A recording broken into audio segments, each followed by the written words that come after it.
तुम्हारा अन्नदाता, पग पग पर है संग तुम्हारे अन्नदाता। लहू किसानों का बन के पसीना सींचता है धरती का सीना। मेहनत का तेरी हक दिलवाने, नई तकनीक नई खोज बताने। पशुधन को गुणवान बनाना, पौध सुरक्षा को सिखलाना, खेती के सब गुर समझाने, भारत का सरताज बनाने। आठों पहर है संग तुम्हारे अन्नदाता, अन्नदाता। नमस्कार, मैं हूं निदा अहमद, आप सभी का अन्नदाता कार्यक्रम में स्वागत करती हूं। हर रोज की तरह कार्यक्रम में लेकर आई हूं खेतीबाड़ी से जुड़ी हुई बहुत सी लाभकारी जानकारियां। तो चलिए सबसे पहले देखते हैं क्या है विशेष आज के कार्यक्रम में। टपक एवं बौछार सिंचाई पद्धति के महत्व एवं प्रयोग विधि, अधिक फलों के लिए सेब के नए बागों में किए जाने वाले आवश्यक कार्य, दुधारू पशुओं में प्रोलैप्स की समस्या और समाधान की जानकारी।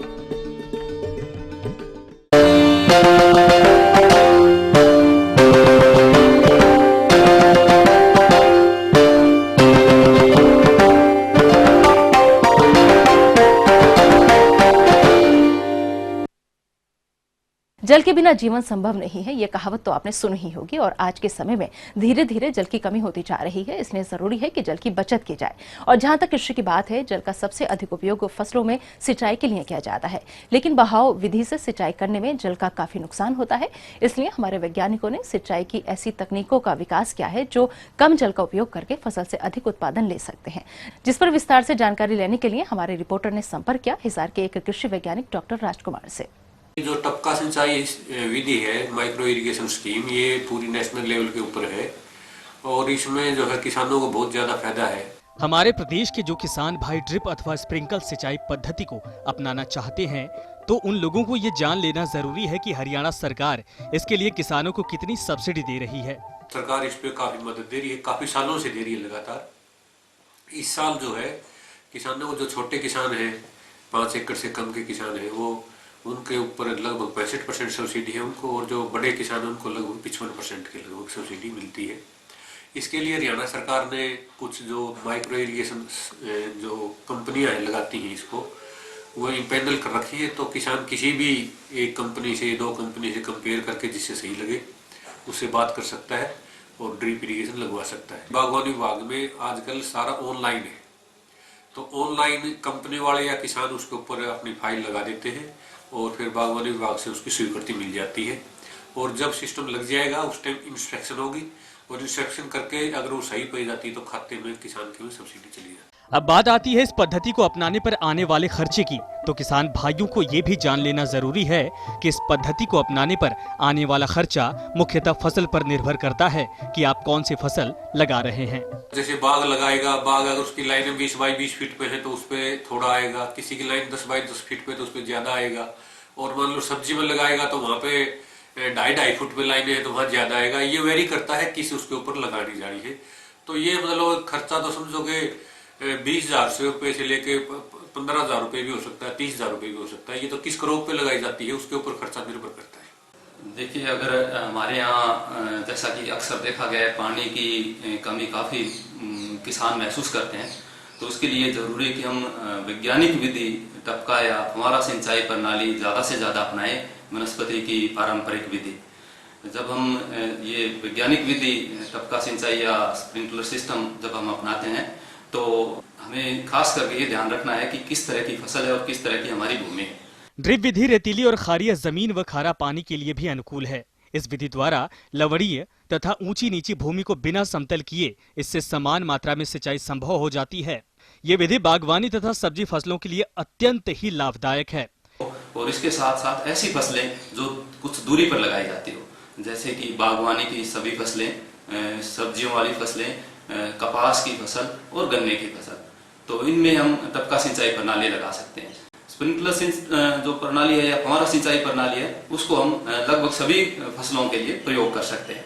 इन विधियों के जो हमारी वैज्ञानिक विधियां हैं इनका फायदा ये है। इस विधि से सिंचाई करने पर पानी की 60 से 70% तक की बचत के साथ मजदूरी की भी बचत हो जाती है।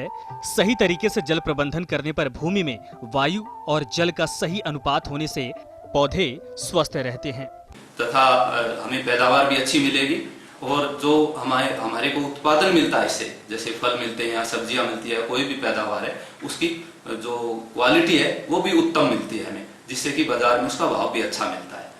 इसके अन्य फायदे ये हैं कि इससे खेत में खरपतवार कम होती है, जिससे कि हमारे को मजदूरों की कम आवश्यकता पड़ेगी। खेत में हमारे को कम से कम खर्चे करने पड़ेंगे, खेत को लेवल नहीं करना पड़ेगा। तो इस तरह से ये प्रणाली के इनके कुछ फायदे। इसी तरह स्प्रिंकलर सिंचाई प्रणाली है, उससे भी पानी की काफी बचत होती है, लेकिन उस प्रणाली में हमें कुछ बातें ध्यान रखनी चाहिए हमारे किसान भाइयों को कि जहां तक संभव हो सके सिंचाई करते टाइम ठंडे समय का चुनाव करें। जैसे सुबह सुबह जल्दी कर सकते हैं या शाम को देर से कर सकते हैं। गर्मी के समय अगर हम इससे बच सकते हैं, इसकी सिंचाई उस समय ना करें, क्योंकि खास करके अगर हमारे पानी में जो है नमक वगैरह हो या पानी की जो क्वालिटी है वो उत्तम ना हो, तो ठंडे समय में करने से इससे ज्यादा फायदे हैं।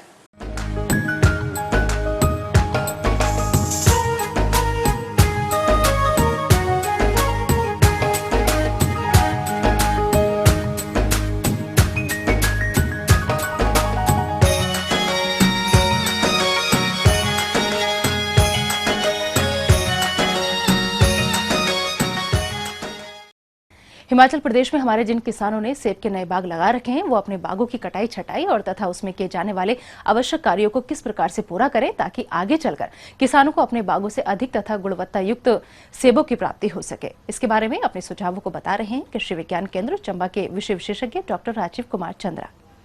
सेब के बाग हिमाचल प्रदेश एवं जम्मू कश्मीर में बहुतायत से पाए जाते हैं और जैसा कि सर्दियों का मौसम चल रहा है, इस समय हमारे किसानों को अपने बागों की कटाई छटाई आदि कार्यों को पूरा करने की जरूरत होती है। इन कार्यों को वैज्ञानिक तरीके से पूरा करने के बारे में जानकारी देते हुए बताया कि बागवान भाइयों, इस वक्त हम फल संतति एवं प्रदर्शन उद्यान टिपरी जो कि जिला चंबा में के मेला ब्लॉक में स्थित है वहाँ खड़े हैं तथा हम आज बात करेंगे तो सेब के फलदार पौधों की छत्र प्रबंधन के संबंध में। ये जो आप सामने पेड़ देख रहे हो ये spur variety Oregon spur variety का पौधा है और ये MM106 रूट स्टॉक पर लगा हुआ है। तो हम इसमें देखेंगे कि बागवान भाई सबसे इम्पोर्टेंट बात जो होती है वो ये होती है कि सबसे पहले काट छांट करने से पहले हमें ये मालूम होना चाहिए कि जो हमारा फल है वो कहाँ लगता है। सेब के पौधे को सही आकार देने तथा उस आकार को सुनिश्चित बनाए रखने के बारे में बताते हुए कहा कि मैं आपको बताना चाहूँगा बागवान भाइयों कि जो सेब का फल है वो आपका स्पर या बीमे जिसे हम कहते हैं उस पे आपका फल आता है।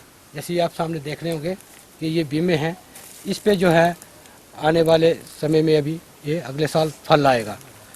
तो हमें एक जो आपका प्रूनिंग या काट छांट का एक तरीका रहता है वो ये होता है कि हमें ऊपर से नीचे की ओर काट छांट करनी चाहिए और खासकर स्पर वैरायटी में ये ध्यान रखना होता है कि हम इसको जो है मॉडिफाइड सेंट्रल लीडर सिस्टम से ना ट्रेन करके हम इसको जो स्पिंडल बुश सिस्टम में करते हैं। जैसे आपका कॉनिकल शेप हम देने की कोशिश करते हैं और इसमें जो स्पर्स हैं वो आप देख रहे होंगे कि तने के एकदम साथ साथ आपके स्वर जो डेवलप होते हैं। तो यही आपके जो हैं फल की देने की वाली जगहें होती हैं।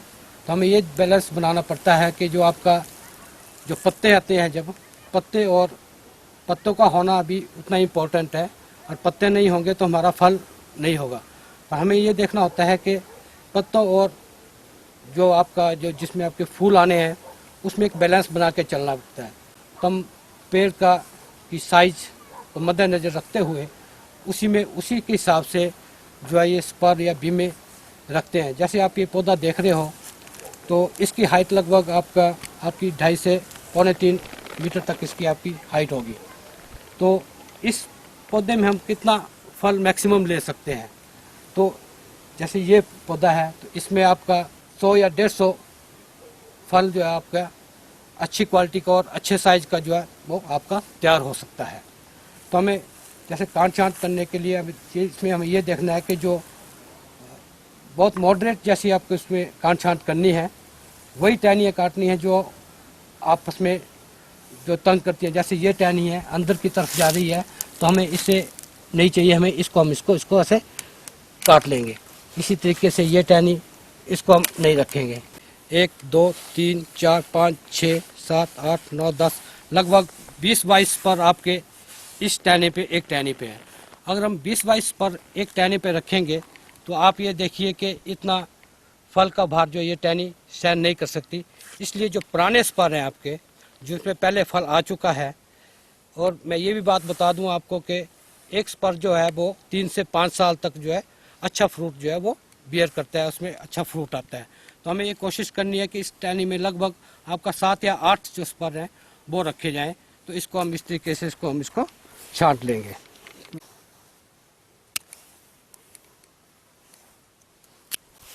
तो ये एक आपका इस टहनी के हिसाब से जो फल और इसके जो पत्तों का जो एक बैलेंस रहेगा वो बिल्कुल सही बैलेंस रहेगा। 1 2 3 4 5 6 7 8। बागबानों भाइयों, ये जो आप बीमा देख रहे हो इसमें मिक्स बड होता है, जिससे जो है फूल और जो पत्ते हैं वो साथ साथ निकलते हैं। सेब में पहले आपका फूल आता है, उसके बाद आपके जो है पत्ते आने स्टार्ट होते हैं। तो ये वो जगह है जहाँ से आपके पत्ते और फूल जो निकलते हैं और जो है आपका फल जो है इस पे आपका तैयार होता है। आपका ये चला गया, ये अपनी डायरेक्शन पकड़े हुए है, ये तंग कर रहा है, इसको यहाँ से ये है। जो मुख्य कारण है उसका ये है कि जो ये हम काट छांट करते हैं इसमें जो है आपका सूर्य की रोशनी और जो हवा का प्रवाह है वो आपका अच्छे से होना चाहिए। जब फल लगते हैं तो उसको सूर्य की रोशनी चाहिए होती है, तो अगर उसकी सूर्य की रोशनी कम होगी तो उसमें कलर डेवलपमेंट की जो आपका रंग जो आता है वो प्रभावित हो जाता है, तो वो लाल रंग के ना होके आपके हरे रह जाते हैं। तो मुख्य ये भी रहता है, वजह रहती है कि हम पौधे को इस तरीके से काट छांट करते हैं ताकि उसमें जो है प्रॉपर आपकी जो सनलाइट रहे, सूर्य की रोशनी आए तथा हवा का प्रवाह जो ठीक। ये थी कुछ उपयोगी जानकारी। अब लेते हैं एक छोटा सा ब्रेक और जल्द लौटेंगे और कार्यक्रम में आगे हैं महत्वपूर्ण जानकारियां। बने रहिए हमारे साथ।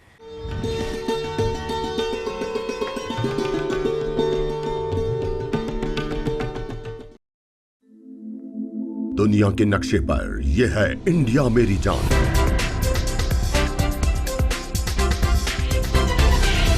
भारत थोड़ा अलग है।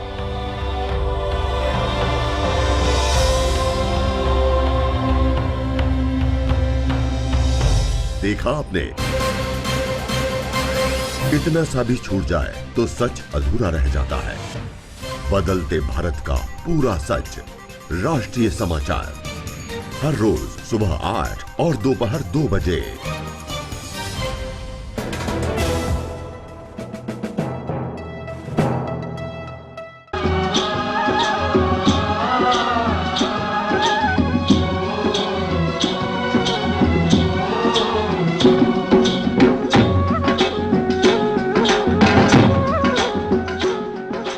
ब्रेक के बाद एक बार फिर से आप सभी दर्शकों का अन्नदाता कार्यक्रम में स्वागत है। बढ़ते हैं अगली प्रस्तुति की ओर।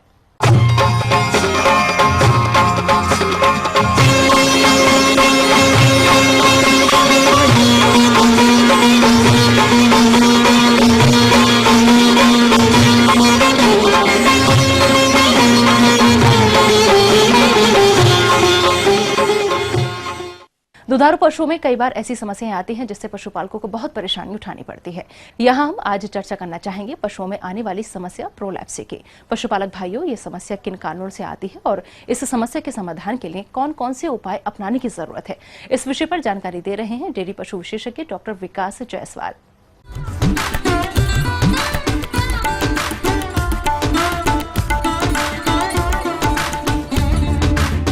किसान भाइयों, मैं आज आपको जिस विषय के बारे में बताने वाला हूँ इसका नाम है प्रोलैप्स। प्रोलैप्स विभिन्न नामों से जाना जाता है। कहीं पे इसको गर्भाशय बाहर निकालना कहते हैं, कहीं पे गाद दिखाना कहते हैं, कहीं पे लोटा निकालना कहते हैं। तो इस प्रकार से ये विभिन्न नामों से जाना जाता है। किसान भाइयों, प्रोलैप्स समस्या मुख्यतः दुधारू पशुओं जैसे गाय अथवा भैंसों में ज्यादा देखने में आती है, लेकिन ये समस्या कुछ दुधारू पशुओं में आनुवांशिकीय भी पाई जाती है। तो इस समस्या से बचाव के लिए सबसे पहले ये जान लेना जरूरी होता है कि ये समस्या हमारे दुधारू पशुओं में कब कब देखने में आती है और इसके आने के क्या कारण हैं। किसान भाइयों, कुछ जानवरों में जैसे ही जानवर गाभिन होता है, इसके बाद 5वें 6ठे महीने से स्टार्ट हो जाता है और पहले तो छोटा सा लाल रंग का जो है संरचना बाहर आती है, जो कि गर्भाशय जैसे बाहर निकलता है। तो लोग कहते हैं इसे लोटा दिखा रही है, गाद दिखा रही है। किसान भाइयों, ये समस्या कभी कभी बच्चा देने के बाद भी हो जाती है, जो कि मुख्यतः संक्रमण जिसका कि प्रमुख कारण है। तो सबसे ज़्यादा जो समस्या उत्पन्न होती है वो बच्चा देने के पहले वाली स्थिति होती है, जिसमें कि मैक्सिमम आपको 8वें या 9वें महीने में ये देखने को मिलेगा, जिसमें कि जानवर जब बैठता है या जानवर जब थोड़ी देर के लिए रिलैक्स होता है खाना खाने के बाद, तब जो है जो उसका गर्भाशय थोड़ा थोड़ा बाहर आने लगता है और धीमे धीमे करके ज़्यादा बाहर आ जाता है। और समस्या तब उत्पन्न होती है जब ये बाहर आके थोड़ा बहुत घिस जाता है, इसमें जो है मवाद बन जाता है और इसमें कीड़े वगैरह भी लग जाते हैं। किसान भाइयों, इसके कई कारण हैं। एक तो सबसे प्रमुख कारण शरीर में कैल्शियम की कमी होना। दूसरा किसान भाइयों, एक हार्मोन होता है प्रोजेस्टेरॉन, जिसकी कमी के कारण भी ये जानवर दिखाने लगता है। और तीसरा मैंने बताया कुछ जानवरों में ये आनुवांशिकी होता है कि उनका लक्षण होता है कि वो थोड़ा बहुत दिखाएंगे। ऐसा भी कुछ कम जानवरों में देखने को मिला है। प्रोलैप्स समस्या से ग्रसित दुधारू पशुओं का प्रबंधन एक तो स्वस्थ दुधारू पशुओं की अपेक्षा ज्यादा करना पड़ता है। दूसरा, जब हमारे किसान भाई इस समस्या से ग्रसित पशु को बेचते हैं तब पशु की कीमत भी काफी कम लगती है। अतः स्वस्थ पशुओं को इस समस्या से बचाने और समस्या ग्रसित पशुओं को इस समस्या से छुटकारा दिलाने के लिए किसान भाई कौन कौन से तकनीक उपाय अपनाएं, आइए जानते हैं। जैसे आपका पशु अक्सर 5वें 6ठे 7वें महीने में, 8वें महीने में, 9वें महीने में, जो लास्ट के 3 महीने हैं, इन्हीं में ज़्यादा ये समस्या देखने को मिलती है। तो इसके लिए सबसे पहले किसान भाइयों आप ये कर सकते हैं कि जहाँ पे आप बांधे जानवर को वहाँ पे थोड़ा सा स्लांट कर दें कि आगे की तरफ झुका हुआ जानवर हो और पीछे की तरफ पैर की तरफ थोड़ी मिट्टी ज़्यादा कर दें, तो जानवर थोड़ा सा झुका हुआ रहेगा आगे की तरफ से, तो इससे निकलने की संभावना बच्चेदानी के कम हो जाएगी। दूसरे किसान भाइयों, कैल्शियम उपयुक्त मात्रा में दें, क्योंकि अक्सर हमारे जो भैंस वाले जानवर हैं, महिषवंशी जानवर हैं, इनके बयान जो होती है मोस्टली ठंडक में होती है। जैसे ये ठंडक का सीजन ये जो निकल रहा है, इसमें मोस्टली भैंस बच्चा देती है, तो इस सीजन में कहीं ना कहीं कैल्शियम की कमी पड़ जाती है, तो इसलिए भी थोड़ा सा होता है। तो कैल्शियम उचित मात्रा में दें। तीसरा किसान भाइयों, जो प्रोजेस्टेरॉन की कमी है, तो प्रोजेस्टेरॉन हार्मोन कुछ लोग जाके तुरंत दे देते हैं, तो ऐसा नहीं करना चाहिए। इसके लिए ज़रूर आप चिकित्सक की सलाह ले लें, क्योंकि कभी कभी ऐसा होता है कि आप किसी व्यक्ति ने या झोला छाप ने आके प्रोजेस्टेरॉन का इंजेक्शन लगा दिया, तो इसमें क्या होता है कि जो उसका गर्भकाल है वो बढ़ जाता है। जैसे गाय है 9 महीने 9 दिन में बच्चा देना है, या भैंस है 10 महीने 10 दिन में बच्चा देना है, तो उसका गर्भकाल 5 से 10 दिन ज़्यादा हो जाता है अगर आप ड्यूरा या प्रोजेस्टेरॉन का इंजेक्शन लगाएंगे तो इसके लिए चिकित्सक की हमेशा सलाह ले लें। इससे बचाव के लिए ये भी आप कर सकते हैं, जो खाना आप देते हैं इसको 2 टाइम में आप जनरली देते हैं खाना, तो 2 टाइम में देने के बजाय 4 भागों में विभाजित कर दें खाने को और 4 बार में दें। इससे जो है खाने में गैस कम बनेगी और कम खाना उसके पेट में होगा, और ये जो बच्चेदानी बाहर दिखाने की समस्या है यह भी कम हो जाएगी। तो इस प्रकार की कुछ चीज़ें की जा सकती हैं। कुछ होम्योपैथी दवाइयाँ भी आती हैं, जैसे सीपिया नाम की दवा आती है, लेकिन ये सीपिया नाम की जो दवा होती है ये भी गर्भकाल के ऊपर डिपेंड करती है कि किस गर्भकाल में दी जा रही है। तो इसके लिए भी आप अपने निकट के पशु चिकित्सा अधिकारी से संपर्क कर सकते हैं और दे सकते हैं। दूसरी बात किसान भाइयों एक और है कि अगर कोई जानवर इस बेत में लोटा दिखा रहा है या गाद दिखा रहा है, तो ये संभावना ज़्यादा हो जाती है कि वो अगले बेत में भी दिखाएगा, तो इसके लिए पहले से ही आप प्रिपेयर हो जाएं। दूसरी बात, अगर किसी जानवर ने बच्चा देने से पहले गाद दिखाई है, तो ये संभावना बहुत ज़्यादा होती है कि वो बच्चा देने के बाद उसकी जेर रुक जाए या बच्चा देने में उसे दिक्कत हो, क्योंकि मैंने पहले ही बताया कैल्शियम की कमी होती है, तो कैल्शियम की कमी के कारण वो बच्चेदानी को सिकोड़ नहीं पाती है, उसमें संकुचन नहीं हो पाता है और बच्चा देने में भी दिक्कत होती है। तो इसलिए आपको ऐसे पशु को निगरानी में रखना चाहिए बच्चा देते समय, और अगर ज़्यादा समय व्यतीत हो रहा है तो निकट के पशु चिकित्सा अधिकारी से संपर्क करके इसका निदान करवा लेना चाहिए। ये तो किसान भाइयों हो गई जो कि बच्चा देने से पहले गाद निकलने वाली समस्या है। कभी कभी ऐसा होता है बच्चा देने के बाद भी गाद निकलने की समस्या होती है, या लोटा दिखाना या गर्भाशय निकालना। तो इसका क्या कारण है? इसका सबसे प्रमुख कारण है कि उसके बच्चेदानी में कोई संक्रमण हो गया है। तो इसके लिए भी आप पशु चिकित्सा अधिकारी संपर्क करें। इसको वो आकर बच्चेदानी में कुछ दवाएं डालते हैं, कुछ इंजेक्शन वगैरह लगाते हैं और बच्चेदानी का संक्रमण समाप्त हो जाता है, तो अपने आप यह समस्या दूर हो जाती है। तो इस प्रकार से जो गाद दिखाने वाली समस्या या बच्चेदानी निकलने वाली समस्या जो कि पहले होती है और बाद में होती है, इसका आप अगर ध्यान रखेंगे तो इसका निदान हो सकता है।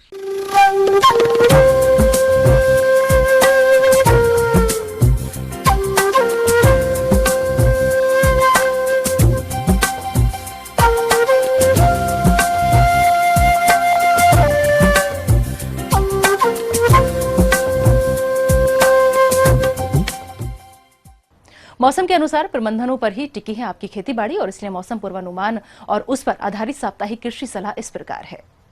आइए अब जानते हैं चौधरी चरण सिंह हिमाचल प्रदेश कृषि विश्वविद्यालय पालमपुर द्वारा भेजे गए मौसम पूर्वानुमान के आधार पर किसान अपनी फसलों का प्रबंधन किस प्रकार करें। जहां गेहूं की बिजाई हो और खरपतवार के पौधे में 2 से 3 पत्तियां आ गई हो तो खरपतवारों को नष्ट करने के लिए आइसोप्रोट्यूरान नामक रसायन की 70 ग्राम मात्रा 30 लीटर पानी में घोलकर प्रति कनाल छिड़काव करें। गोभी वर्गीय सब्जी में डाउनी मिल्डी बीमारी से फसल को बचाएं।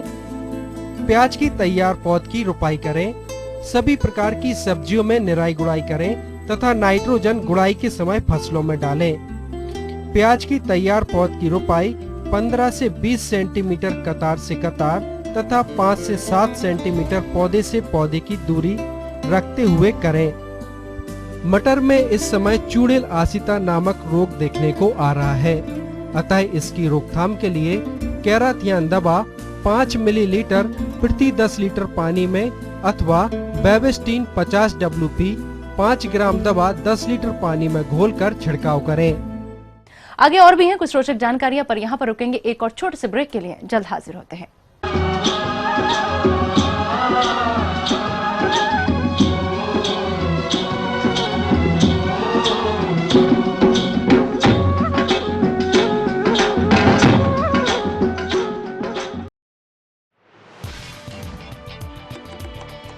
कहते हैं दिल का रास्ता पेट से जुड़ा होता है। जब बात हो दिल जीतने की तो लजीज पकवान बड़ा कारगर सिद्ध होता है। घर पे मेहमान आए हों या कोई खास मौका, ऐसे में लाजमी है बात होती है पकवान की, स्वाद की और परोसने की।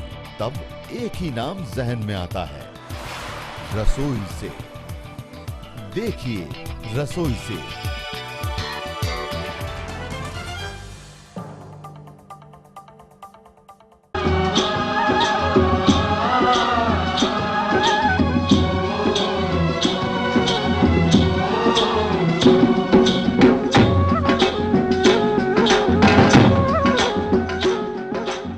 ब्रेक के बाद आप सभी दर्शकों का स्वागत है। चलिए अब रुक करते हैं अगली कड़ी की ओर।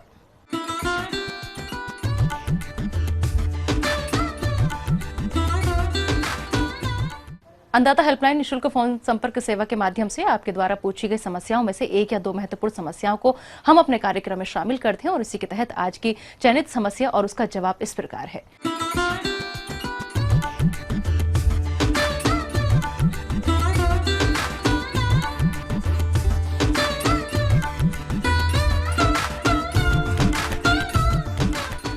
किसान भाइयों, एक सरसों में के एक मुख्य रोग है जिसे सफेद रतुआ रोग या व्हाइट रस्ट भी कहते हैं। ये एक सरसों में कवक जनित रोग है और ये रोग सर्वप्रथम पत्तियों पर आता है और पत्तियों के नीचे के जो पृष्ठ भाग पे सफेद रंग के फफोले आकार दिखाई देते हैं और बाद में क्या है कि पौधों के जो शारीरिक तंत्र है उसमें भी फैल जाता है। उससे क्या है कि इसका जो पुष्प क्रम है फूलकर विकृत हो जाता है। उससे क्या है कि इतना नुकसान होता है कि 17 से 34% तक इसकी पैदावार कम हो जाती है। और इस रोग को देखते हैं तो ये हवा के साथ में जब तेज बरसात होती है तो उस समय ये बीमारी काफी फैल जाती है फसल के अंदर अंदर। और इसके लिए क्या है कि इसकी कुछ किस्में हैं जिसमें इसका प्रकोप कम देखने को मिलता है, जैसे बायो YSR और JM1, ये 2 किस्में हैं जिनमें इसमें कम देखने को मिलता है। इसके अलावा इसकी रोकथाम की बात करते हैं इस रोग की, तो किसान भाइयों मेटालिक्सिल नामक दवाई आती है जो एप्रोन, जिसका क्या है कि 6 ग्राम प्रति किलोग्राम बीज की दर से अपने को उपचारित करके और बुआई करना चाहिए। किसान भाइयों अगर फिर आप उपचारित नहीं कर पाते हैं और ये रोग का प्रकोप हो जाता है तो उस स्थिति में क्या है कि मेनकोजेब अथवा रिडोमिल MZ नामक दवाई आती है, जिसका 2 ग्राम प्रति लीटर के हिसाब से घोल बना करके और पानी का घोल बना करके अपने को छिड़काव करना चाहिए, जिससे क्या है कि वो रोग वहीं का वहीं रुक जाएगा और आगे नहीं बढ़ेगा। अगर ज्यादा ही प्रकोप हो तो उस स्थिति में अपने को 20 दिन बाद में अपने को दोबारा छिड़काव करना चाहिए।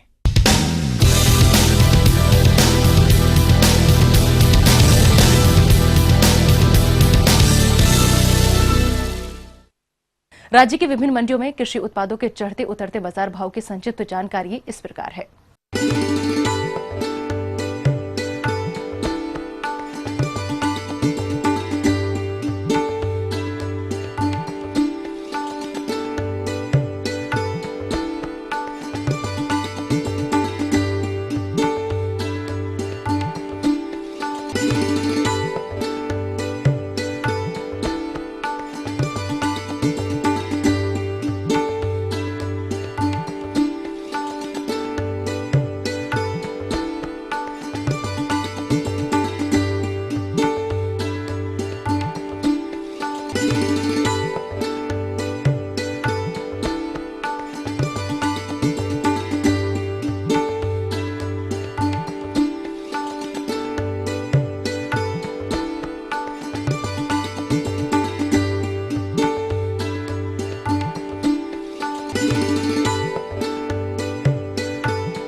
अब आइए देखते हैं कल दिखाए जाने वाले कार्यक्रम की मुख्य झलकियां।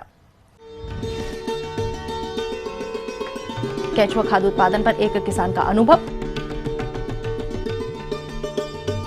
सर्दियों के मौसम में कैसे करें दुधारू पशुओं की देखभाल। हम ये उम्मीद करते हैं कि आज का कार्यक्रम आप सभी दर्शकों के लिए उपयोगी रहा होगा। किसान भाइयों, अन्नदाता आपकी सेवा के लिए संकल्परत है और कृषि संबंधित समस्या एवं सुझावों के लिए आप हमें इस पते पर संपर्क कर सकते हैं। प्रोड्यूसर अन्नदाता ETV Haryana Himachal Pradesh, Ramoji film city Hyderabad 501512। साथ ही आप हमें ईमेल भी कर सकते हैं। हमारा ईमेल है annadatar.hp@etv.co.in। इसके अतिरिक्त आप हमें निःशुल्क हेल्पलाइन नंबर 180010084599 पर सोमवार से शनिवार सुबह 10 से शाम 4 बजे के बीच संपर्क कर सकते हैं। फिलहाल अन्नदाता की पूरी टीम को दीजिए इजाजत। कल आपसे इसी समय पर फिर से होगी मुलाकात कृषि संबंधित कुछ और महत्वपूर्ण जानकारियों के साथ। नमस्कार।